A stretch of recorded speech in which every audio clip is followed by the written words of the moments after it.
ಅಯ್ಯಯ್ಯೋ ಊಟ ನೀ ತರ ಇದೆ. ಯಾವ ಹೋಟ್ಲದು? ಅಯ್ಯೋ ಹೋಟ್ಲದಲ್ಲ, ನಾನೇ ಮಾಡಿದ್ದು. ವಾ ಬಾಯಿಗೆ ಇಡಕ್ಕಾಗ್ತಿಲ್ಲ. ಹೌದಾ?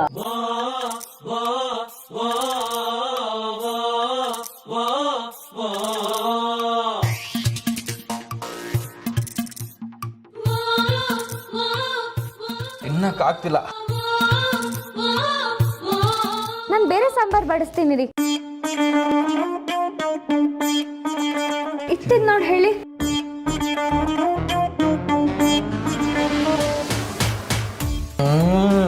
ಅಯ್ಯಯ್ಯೋ ಏನಾಯ್ತು? ಇದೇನಿದು ಹಳೆ ಸಾರು ಕೊಟ್ಟಿದ್ದೀರಾ, ವಾಸನೆ ಬರ್ತಿದೆ. ಗೌತಮ್, ಹಾಗೆಲ್ಲ ಮಾತಾಡಬಾರ್ದು. ಅದೇನ್ ಬಡಿಸ್ತಾರೆ ಅದನ್ನ ತಿನ್ಬೇಕು. ತಿನ್ನಕ್ ಆಗ್ತಿಲ್ಲ ಡ್ಯಾಡ್. ಅದ್ ಹೇಗ್ ಸಾಧ್ಯ? ನಾನು ಈಗಷ್ಟೇ ಸ್ವಾತಿಗೆ ಇದನ್ನೇ ತಿನ್ಸಿದ್ದು. ಅವಳು ಏನು ಹೇಳಲೇ ಅಲ್ಲ. ಅವಳು ಚಿಕ್ಕ ಹುಡುಗಿ, ಅವಳಿಗೆ ಹೆಂಗ್ ಗೊತ್ತಾಗುತ್ತೆ? ಐಶು, ನೀನ್ ತಿಂದ್ ನೋಡಿ ಹೇಳು. ಅದಕ್ಕೆ ಈ ಅಡುಗೆ ನೀವು ಮಾಡಿದ್ದ? ಏನಾಯ್ತು ಐಶು?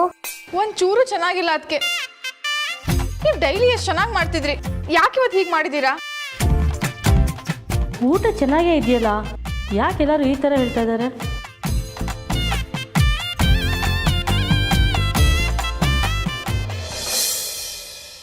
ಹೌದು ಬಿಳಿ, ಸಾಂಬಾರ್ ಟೇಸ್ಟೇ ಇಲ್ವಲ್ಲ.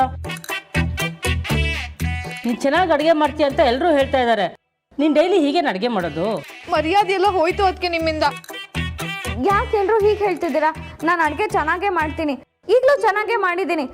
ಮಧ್ಯಾಹ್ನ ನೀವೆಲ್ಲರೂ ಊಟ ಆದ್ಮೇಲೆ ಸುಣ್ಣ ಜಾಸ್ತಿ ತಿಂದಿದ್ದೀರಾ ಅನ್ಸುತ್ತೆ. ಅದಕ್ಕೆ ನಿಮ್ ನಾಲ್ಗೆ ಕೆಟ್ಟೋಗಿದೆ, ರುಚಿ ಗೊತ್ತಾಗ್ತಿಲ್ಲ. ನೋಡ್ದೆ ನಿಮ್ ಅತ್ತಿಗೆ ಕೋಪ ಸಿಟ್ಟು ಬರುತ್ತೆ ಅಂತ ನಾನು ಪ್ರೂವ್ ಮಾಡ್ಬಿಟ್ಟೆ. ಆದ್ಮೇಲೆ ಈ ವಿಷಯದಲ್ಲಿ ನಾನೇ ಗೆದ್ದಿದ್ದು. ಕೊಡು ದುಡ್ಡು ಕೊಡು. ಕೊಡ್ತೀನಿ ನೋಡಿ. ಅದಕ್ಕೆ ನಿಮ್ಮಿಂದ ನನ್ನ ಬೆಟ್ಟಲ್ಲಿ ಸೋಲೋ ಹಾಗಾಯ್ತು. ಬೆಕ್ಸ, ನಿಮ್ಗೆ ಎಷ್ಟೇ ರೇಗಿಸಿದ್ರು ನೀವು ಕೋಪ ಮಾಡ್ಕೊಳ್ಳೋದ್ರಿಂದ ಬೆಡ್ ಕಟ್ಟಿದ್ದೆ. ನೀವು 2 ನಿಮಿಷಕ್ಕೆ ಅದು ಅಡುಗೆ ವಿಷಯಕ್ಕೆ ಕೋಪ ಮಾಡ್ಕೊಂಡ್ಬಿಟ್ರಿ. ಅಂದ್ರೆ ಅಡುಗೆ ಚೆನ್ನಾಗೇ ಇದೆ ಅನ್ನಿ. ಬೆಳ್ಳಿ, ಊಟ ಅಮೃತ ಥರ ಇದೆ. ಇವ್ರ ಮಾತೆಲ್ಲ ಕೇಳಿ ನಾನು ತಮಾಷೆ ಮಾಡಿದೆ, ಸಾರಿ. ಬೆಳ್ಳಿಯವ್ರೆ, ನಾ ಸುಮ್ಮನೆ ತಮಾಷೆ ಮಾಡಿದ್ದು. ಹೌದು, ನಿಮ್ಗೆ ಯಾವ ಅಡುಗೆ ಇಷ್ಟ? ನನಗೆ ಯಾವ ಅಡುಗೆ ಇಷ್ಟ ಅನ್ನೋದಕ್ಕಿಂತ ಮುತ್ತು ಮಾವಂಗೆ ಮೀನ್ ಸಾರು ಅಂದ್ರೆ ತುಂಬಾ ಇಷ್ಟ. ಓ, ಇಲ್ಲೂ ಮುತ್ತು ಮಾವನಾ? ಸರಿ ನಾಳೆ ಈ ಮಾಡೋ ಅಡುಗೆನ ಇಂಟರ್ನೆಟ್ ಅಲ್ಲಿ ವೈರಲ್ ಮಾಡ್ತೀನಿ, ನೋಡ್ತೀರಿ. ಅದ್ ಹೇಗೆ? ನೀವು ನೋಡ್ತೀರಿ, ಗೊತ್ತಾಗುತ್ತೆ ನಿಮ್ಗೇನೆ.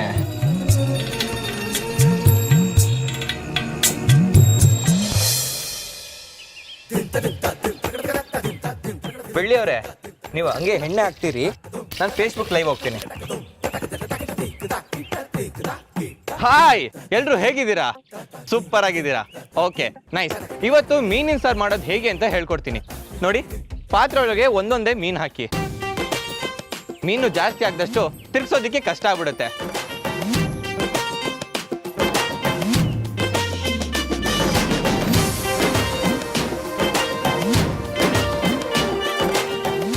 ನಮ್ಮ ಕುಕಿಂಗ್ ಸ್ಟಾರ್ ಬೆಳ್ಳಿಯವರಿಂದ ಕೆಲವು ಟಿಪ್ಸ್ಗಳು ಕೇಳೋಣ. ಬೆಳ್ಳಿಯವರೇ, ನಮ್ಮ ಆಡಿಯನ್ಸ್ಗೆ ಏನೋ ಟಿಪ್ಸ್ ಕೊಡ್ತೀರಾ? ಎಲ್ರಿಗೂ ನಮಸ್ಕಾರ. ನಾನು ಮುಂಚೆನೂ ಹೇಳಿದ್ದೀನಿ, ಈಗಲೂ ನಿಮ್ಮೆಲ್ರಿಗೂ ಹೇಳ್ತಿದ್ದೀನಿ. ನಾವು ಮಾಡೋ ಅಡುಗೆ ಪ್ರೀತಿಯಿಂದ ಮಾಡಬೇಕು, ಮನ್ಸಾರೆ ಮಾಡಬೇಕು. ಆಗ್ಲೇ ಮಾಡೋ ಅಡುಗೆ ರುಚಿಯಾಗಿ ಬರುತ್ತೆ. ಅದರ ಜೊತೆಗೆ ನಾವು ಮಾಡೋ ಅಡುಗೆನ ತಿನ್ನೋರ್ಗೆ ಯಾವುದೇ ರೀತಿ ತೊಂದರೆ ಆಗ್ಬಾರ್ದು. ಅವ್ರ ಮನ್ಸಾರೆ ಇಷ್ಟಪಟ್ಟು ತಿನ್ಬೇಕು, ಆಗ್ಲೇ ನಮ್ಮ ಮನ್ಸಿಗೆ ತೃಪ್ತಿ ಸಿಗತ್ತೆ ಅಂತ ಅಮ್ಮ ನನಗೆ ಹೇಳ್ಕೊಟ್ಟಿದ್ರು.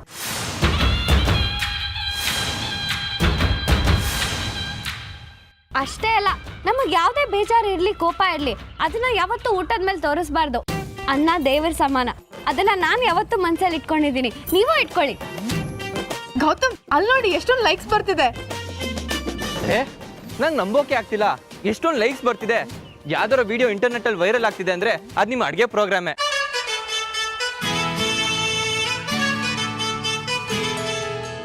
ಬೆಳ್ಳಿಯವ್ರೆ, ಒಂದೇ ದಿನಕ್ಕೆ ನೀವು ಅಡುಗೆ ಸ್ಟಾರ್ ಆಗೋದ್ರಿ ಬಿಡಿ. Love you. ಅದಕ್ಕೆ ಇದೆಲ್ಲ ಆಗಿದ್ದು ನಿಮ್ಮಿಬ್ರಿಂದ. ಬೆಳ್ಳಿ ಸ್ಟಾರ್ ಆಗ್ತಿದ್ದಾಳಲ್ಲ ಮಾಯಾ, ಅವರಿಬ್ರು ಸೇರಿಕೊಂಡು ನೀನು ಹೊಟ್ಟೆ ಉರಿಸ್ತಾ ಇದ್ದಾರೆ. ಬೆಳ್ಳಿ ಸ್ಟಾರ್ ಆದರೆ ನೀನೇನು? ನಿನ್ನ ಮೂಲೆ ಗುಂಪು ಮಾಡ್ತಿದ್ದಾರೆ. ಬೆಳ್ಳಿನ ಸ್ಟಾರ್ ಆಗೋದು ಬಿಡ್ಬೇಕಲ್ಲ ಅದಕ್ಕೆ. ಏನು ಮಾಡಬೇಕು ಅಂತಿದ್ಯಾ? ಫ್ರೆಂಡ್ಸ್, ಈಗ ಮೀನ್ ಸಾರು ಮಾಡೋದನ್ನ ನೋಡಿದ್ದೀರಾ. ನಿಮ್ಗೆ ಏನಾದ್ರು ಡೌಟ್ ಇದೆಯಾ? ಕೇಳಿ, ಬೆಳ್ಳಿಯವ್ರನ್ನ ಕೇಳಿ.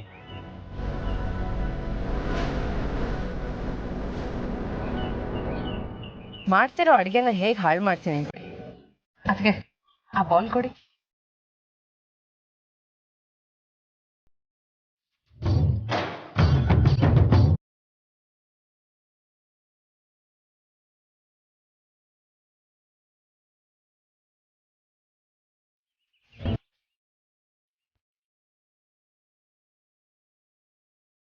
ಬೇಡ ಮಾಯಾ, ಏನಾದ್ರು ತೊಂದರೆ ಆಗ್ಬೋದು, ಬಿಟ್ಬಿಡು.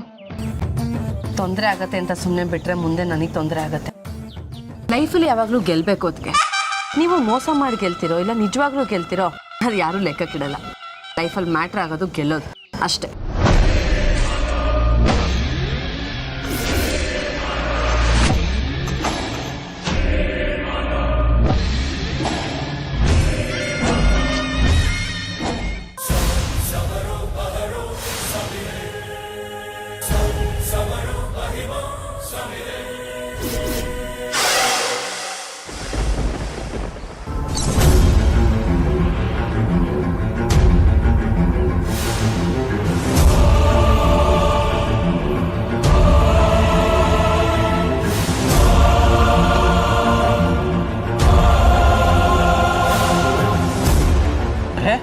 ಈ ಬಾಲ್ ಎಲ್ಲಿಂದ ಬಿತ್ತು?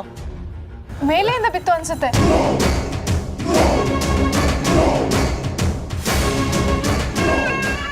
ಅದಕ್ಕೆ ಸರಿಯಾಗಿ ಆಡ್ಬೇಕಲ್ವಾ? ನೋಡಿ, ಕ್ರಿಕೆಟ್ ಬಾಲ್ ಕೆಳಗೆ ಹೋಗಿ ಬಿದ್ದಿದೆ. ಸಾರಿ ಮಾಯಾ, ಈಗ ಏನ್ ಮಾಡೋದು? ಏನ್ ಮಾಡೋದಂದ್ರೆ ಏನು? ಕೆಳಗಡೆ ಹೋಗಿ ಬಾಲ್ ತಗೊಂಡ್ಬರ್ಬೇಕಷ್ಟೇ. ಯಾಕೆಲ್ರು ಹಾಗೆ ನೋಡ್ತಿದ್ದೀರಾ? ಏನಾದ್ರೂ ಪ್ರಾಬ್ಲಮ್ ಆಯ್ತಾ? ಗೌತಮ್, ಗೌತಮ್ ನಿಂತ್ಕೊಳ್ಳಿ. ಗೌತಮ್,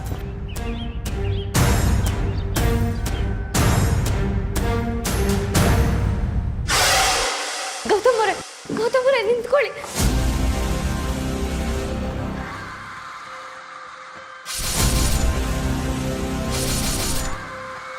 ಐಶು, ನೀನಾದ್ರೂ ಅವ್ರಿಗೆ ಸ್ವಲ್ಪ ಹೇಳು. ನೀವು ಸುಮ್ಮನೆ ಇರಿ, ಅದಕ್ಕೆ ಇವತ್ತೊಂದು ತೀರ್ಮಾನ ಆಗಲೇಬೇಕು. What's your problem? ನಿಮ್ಮ ಪ್ರಾಬ್ಲಮ್ ಏನು ಅಂತಾನೆ ಅರ್ಥ ಆಗ್ತಿಲ್ಲ. ನೀವು ನೆಟ್ಕೊಳ್ತಿರೋದು ಒಂದು ಸ್ವಲ್ಪನೂ ಸರಿ ಇಲ್ಲ. ಗೌತಮ್, ನೀವು ಈ ಮನೆಗೆ ಇನ್ನು ಹೊಸ ಎಂಟ್ರಿ. ದೊಡ್ಡವ್ರ ಹತ್ರ ಹೇಗೆ ಮಾತಾಡಬೇಕು ಅಂತ ಒಂದು ಸ್ವಲ್ಪ ಕಲ್ತ್ಕೊಳ್ಳಿ. ಬಾಲ್ ಯಾಕೆ ಎಸಿದ್ರಿ? ನಾನು ಬಾಲ್ ಎಸಿಲಿಲ್ಲ. ನಾನು ಅದಕ್ಕೆ ಆಟಾಡಬೇಕಾದ್ರೆ ಬೈ ಮಿಸ್ಸಾಗಿ ಬಂದು ಅಷ್ಟೇ. ದೊಡ್ಡವರಾಗಿ ಚಿಕ್ಕವ್ರ ಥರ ಬಾಲಲ್ಲಿ ಆಟ ಆಡ್ತಿದ್ದೀನಿ ಅಂತ ಹೇಳ್ತಿದ್ದೀರಲ್ಲ, ಇಷ್ಟೆಲ್ಲ ಗೊತ್ತಾಗುತ್ತೆ ನೀವೆಷ್ಟು ಸುಳ್ಳು ಹೇಳ್ತಿದ್ದೀರಾ ಅಂತ. ಏನ ಇಶ್ಯೂ? ಅಳಿಯಂದ್ರಿಗೆ ಈಗ್ಲಿಂದನೇ ಎಲ್ಲ ಹೇಳ್ಕೊಟ್ಟು ರೆಡಿ ಮಾಡಿಸ್ತಿದ್ಯಾ? ಯುದ್ಧ ಏನಾದ್ರೂ ನಡೆಸ್ಬೇಕಂತ ಯೋಚನೆ ಮಾಡಿದ್ಯಾ? ನೋಡಿ ಗೌತಮ್, ಏನೋ ಗೊತ್ತಿಲ್ಲದೆ ತಪ್ಪಾಗಿದೆ, ಅದಕ್ಕೆ ಯಾಕೆ ಇಷ್ಟೊಂದು ಅಪ್ಸೆಟ್ ಆಗಿದ್ದೀರಾ? ಈ ವಿಷಯನ ಇಲ್ಲೇ ಬಿಟ್ಬಿಡಿ. ಈಗ ನಮ್ಮ ಕ್ರಿಕೆಟ್ ಬಾಲ್ನ ಸ್ವಲ್ಪ ವಾಪಸ್ ಕೊಟ್ರೆ ನಮ್ಮ ಪಡಿಗೆ ನಾವು ಹೋಗಿ ಆಟಾಡ್ಕೋತೀವಿ. ಅವತ್ತು ನೀಲಂಬರಿ ಅತ್ತೆಗೆ ಹೇಳಿ ಕೆನ್ನೆಗೊಡ್ಸಿದ್ರಿ. ಇವತ್ತು ಅವ್ರು ಅಡುಗೆ ಮಾಡ್ತೀರಾ ಬಾಲ್ ಎಷ್ಟು ಏನೂ ಗೊತ್ತಿಲ್ದಿರೋ ಥರ ನಾಟಕ ಮಾಡ್ತಾ ಇದ್ದೀರಾ. ಯಾಕೆ? ಯಾವಾಗಲೂ ಬೆಳ್ಳಿನ ಯಾಕೆ ಟಾರ್ಗೆಟ್ ಮಾಡ್ತಿದ್ದೀರಾ? ನೋಡಿ ಗೌತಮ್, ಸಿಂಹ ಯಾವಾಗಲೂ ಸಿಂಹ ಜೊತೆ ಗುದ್ದಾಡತ್ತೆ, ನಾಯಿ ಜೊತೆ ಅಲ್ಲ.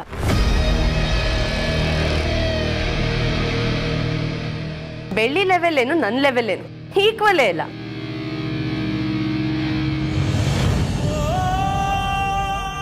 ಇದನ್ನೆಲ್ಲ ನಿಮಗೆ ಬಿಡ್ಸೇಳಕ್ಕಾಗತ್ತಾ? ಸ್ವಲ್ಪ ನೀವು ಅರ್ಥ ಮಾಡ್ಕೋಬೇಕು ಅಲ್ವಾ ಅದಕ್ಕೆ? ಹಾಗೂ ನಿಮಗೆ ಪ್ರಶ್ನೆ ಕೇಳಲೇಬೇಕು ಅಂತಿದ್ರೆ ನನ್ನ ಹತ್ರ ಕೇಳ್ಬಿಡಿ. ಆ ಕ್ರಿಕೆಟ್ ಬಾಲ್ ಇದೆಯಲ್ಲ ಅದ್ರ ಹತ್ರ ಕೇಳಿ, ನಿಮ್ಮ ಎಲ್ಲಾ ಪ್ರಶ್ನೆಗೂ ಉತ್ತರ ಕೊಡುತ್ತೆ.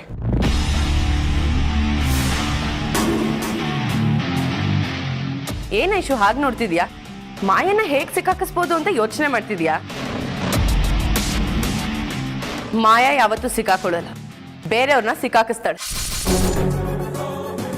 ಗೌತಮ್, ನೀವು ಕೊಚ್ಚೆ ಮೇಲೆ ಕಲ್ಲು ಹಾಕಿದ್ರೆ ಅದು ನಿಮ್ಮ ಮೇಲೆ ಹಾರುತ್ತೆ. ಬನ್ನಿ ಗೌತಮ್. ಹೋಗಿ ಹೋಗಿ, ಈಗಲೇ ಅಮ್ಮೋರ್ ಗಂಡ ಆಗೋ ಎಲ್ಲ ಲಕ್ಷಣ ಕಾಣಿಸ್ತಿದೆ.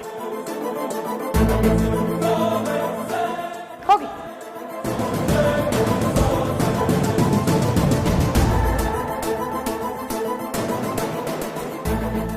ನಾನು ಹೊಡೆಯೋ ಹೊಡೆತಕ್ಕೆ ಎಲ್ಲ ಉಲ್ಟಾಗುತ್ತೆ. ಸದ್ಯದಲ್ಲಿ ಏನ್ ಮಾಡ್ತೀನಿ ಅಂತ ನೋಡ್ತೀರಿ. ಏನ್ ಮಾಡ್ತೀಯಾ? ಸಸ್ಪೆನ್ಸ್.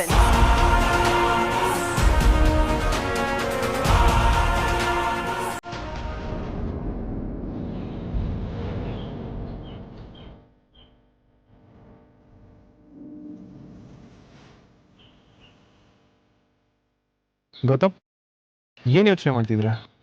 ನಿಮಗೆ ಹೇಗೆ ಹೇಳಬೇಕು ಅಂತ ಗೊತ್ತಾಗ್ತಿಲ್ಲ. ಈ ಮನೇಲಿ ನಿಮ್ಗೆ ಗೊತ್ತಿಲ್ಲದೆ ಕೆಲವು ಇನ್ಸಿಡೆಂಟ್ಸ್ಗಳು ನಡೀತಿದೆ.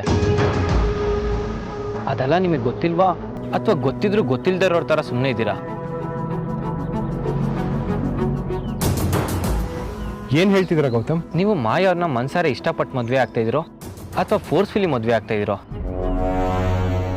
ನನಗೆ ಯಾಕೋ ಮಾಯಾರ್ ಬುದ್ಧಿ ಸರಿ ಅನ್ನಿಸ್ತಿಲ್ಲ. ಈ ಮನೇಲಿ ಷಣ್ಮುಗ, ಬೆಳ್ಳಿ, ಐಶು ಎಲ್ಲರೂ ಒಳ್ಳೆಯವರೇ. ಆದರೆ ಮಾಯ ಒಬ್ರನ್ನ ಬಿಟ್ಟು